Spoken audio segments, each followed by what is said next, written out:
दोस्तों, कई बार हमारे आसपास ऐसी घटनाएं घटती हैं जो कि हमें चौंका देती हैं और कभी कभी हमारे जीवन भर के लिए एक गहरी छाप छोड़ जाती हैं। एक ऐसी ही घटना है जिसे मैं आपके साथ साझा करने जा रही हूँ, जो कि एक बस यात्रा और एक लड़के की ज़िंदगी से जुड़ी है। आज की कहानी को सुनने के बाद शायद आप भी कभी भी अकेले सफ़र करने से पहले कई बार सोचेंगे। ये घटना उत्तर भारत के एक छोटे से गांव के नज़दीक की है। वह काफ़ी सर्दियों की रात थी। चारों ओर घना कोहरा था। एक लड़का जिसका नाम राहुल था, वो अपने काम से लौट रहा था। राहुल एक नौजवान व्यक्ति था जिसकी उम्र 25 से 26 साल के आसपास होगी और उसे अपने घर जाने के लिए एक बस लेनी थी। बस स्टैंड पर पहुंचने पर राहुल को पता चला कि आखिरी बस जा चुकी थी।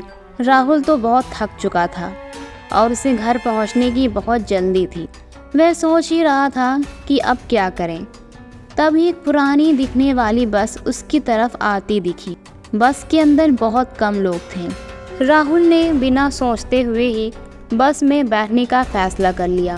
बस में बैठने के बाद राहुल को बस के अंदर का माहौल कुछ अलग लग रहा था। हर कोई इंसान वहाँ पर खामोश था और एक अजीब सी डरावनी सी चुप्पी थी। राहुल ने एक खिड़की के पास वाली ही सीट चुनी थी और वह बैठकर सोचने लगा कि जल्द से जल्द अब उसको घर पहुंचना है। बस ने जैसे ही अपना सफ़र शुरू किया, राहुल ने इस बात को महसूस किया कि वह रास्ता उसे बिल्कुल भी जाना पहचाना नहीं लग रहा था। वह बस के ड्राइवर से पूछने के लिए उठ खड़ा हुआ।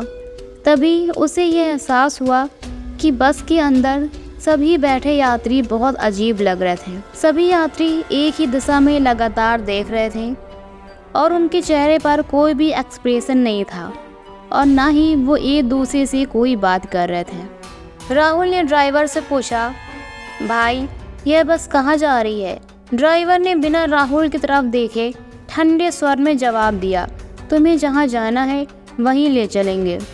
उस ड्राइवर की ऐसी बात सुनकर राहुल को थोड़ा सा अजीब लगा, लेकिन उसने खुद को शांत रखने की कोशिश की। थोड़ी देर बाद बस जंगल के एक सुनसान रास्ते पर चली गई।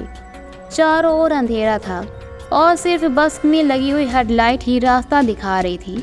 बस अचानक से रुक गई और ड्राइवर ने राहुल की तरफ देखते हुए कहा, यह तुम्हारा स्टॉप है, उतर जाओ। राहुल हैरान रह गया क्योंकि राहुल जानता था कि ये उसका स्टॉप नहीं है। उसने ड्राइवर से कहा, नहीं, मेरा स्टॉप अभी दूर है। लेकिन ड्राइवर ने अब राहुल से बोला, ये तुम्हारा आखिरी मौका है, उतर जाओ। राहुल की हिम्मत जवाब दे रही थी, लेकिन उसने अपनी जगह पर बने रहने का फैसला किया। तभी राहुल ने अचानक से महसूस किया कि बस के अंदर बैठे सभी यात्री एक एक करके उसकी तरफ देख रहे थे। इन सभी की आंखों में एक अजीब सी चमक थी, जैसे वे उसे घूर रहे हों। अब राहुल का दिल जोर से धड़कने लगा। उसे लगा कि उसके साथ बहुत कुछ गलत होने वाला है। अब राहुल इतना डर चुका था कि अब राहुल ने अपने सीट से उठने की कोशिश की, लेकिन तभी बस के अंदर की लाइट अचानक से बंद हो जाती है। बस के अंदर चारों ओर अंधेरा छा गया और सिर्फ यात्रियों की चमकती हुई आंखें ही दिखाई दे रही थीं। राहुल ने खुद को बड़ी मुश्किल से संभाला और बस के दरवाजे की तरफ दौड़ पड़ा। अब राहुल बस से अचानक से कूद जाता है। उसने खुद को एक घने जंगल में पाया। चारों ओर पेड़ों की सायों में कुछ अजीब सा महसूस हो रहा था, जैसे कि राहुल को कोई देख रहा हो। अब राहुल ने पीछे मुड़कर देखा तो वह बस वहाँ नहीं थी। उसने जल्दी से अपने फ़ोन को निकाला, लेकिन वहाँ नेटवर्क ही नहीं था। राहुल घबराहट के मारे इधर उधर देखने लगा कि अचानक उसके सामने एक परछाई आई। वह परछाई धीरे धीरे राहुल की तरफ बढ़ रही थी। राहुल ने पीछे हटने की कोशिश की, लेकिन उसके पैर जैसे जमीन से चिपक गए थे।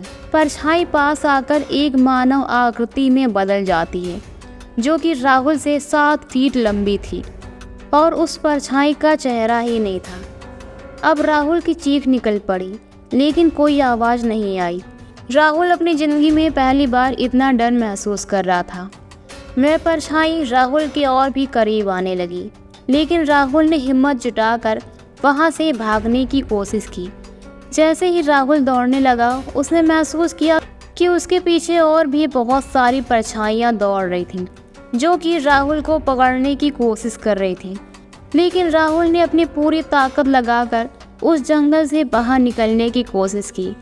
थोड़ी देर बाद उसे दूर से एक हल्की सी रोशनी दिखाई दी। यह रोशनी एक छोटे से घर की थी। राहुल ने अपनी आखिरी उम्मीद को उस दिशा में दौड़ाना शुरू किया। जैसे ही राहुल उस घर के पास पहुंचा, राहुल ने देखा कि घर के दरवाजे खुले हुए थे। राहुल ने बिना सोचे समझे घर के अंदर जाने का फैसला किया और दरवाज़ा बंद कर लिया। अब राहुल ने चैन की सांस ली, लेकिन तभी राहुल को एहसास हुआ कि अभी भी खतरा उसके ऊपर से टला नहीं है। और राहुल ने यह एहसास किया कि जिस घर में वो आया है वो पूरी तरह से सुनसान था।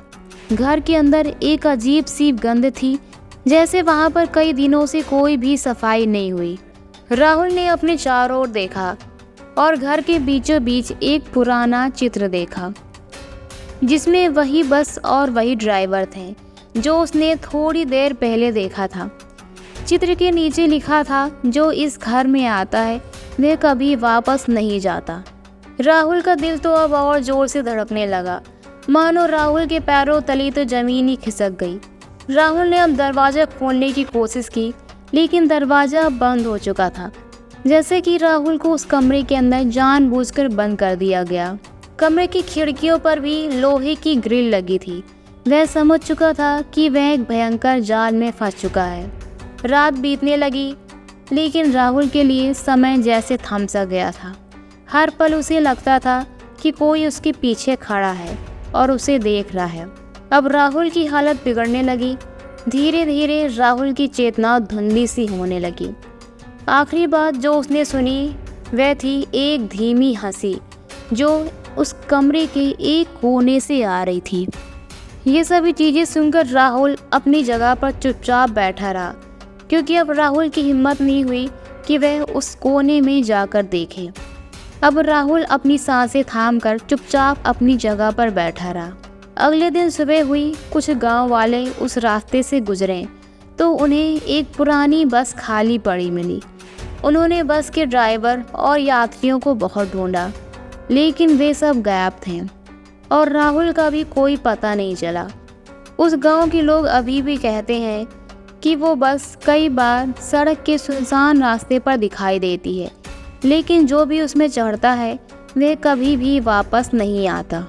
और आज भी उस गांव के लोग रात के समय उस अकेली खड़ी हुई बस में चढ़ने से कतराते हैं। और आज तक ये पुरानी बस एक रहस्य ही बनी हुई है। और आज तक इस बात का भी पता नहीं चला कि आखिर वो लड़का राहुल कहाँ गया। और उस रात के बाद से वो लड़का राहुल उस गांव में कभी भी नज़र नहीं आया। और गांव वाले भी ये समझ चुके थे कि राहुल पूरी तरह से गायब हो चुका, जिसका पता आज तक कोई भी नहीं लगा पाया। तो दोस्तों, कभी कभी सच्चाई हमारे सामने होते हुए भी हम उसे नज़रअंदाज करते हैं। ये डरावनी घटना हमें याद दिलाती है कि दुनिया में बहुत सी ऐसी चीज़ें हैं जिन्हें हम आज तक समझ नहीं पाए। तो दोस्तों, आपको आज की हमारी कहानी कैसी लगी, अपनी राय हमें कमेंट बॉक्स में ज़रूर दीजिए। साथ ही ऐसी ही डरावनी कहानी को सुनने के लिए हमारे चैनल को सब्सक्राइब करना बिल्कुल ना भूलें। फिर से मिलेंगे अगली एक नई और मज़ेदार कहानी के साथ। तब तक के लिए बाय।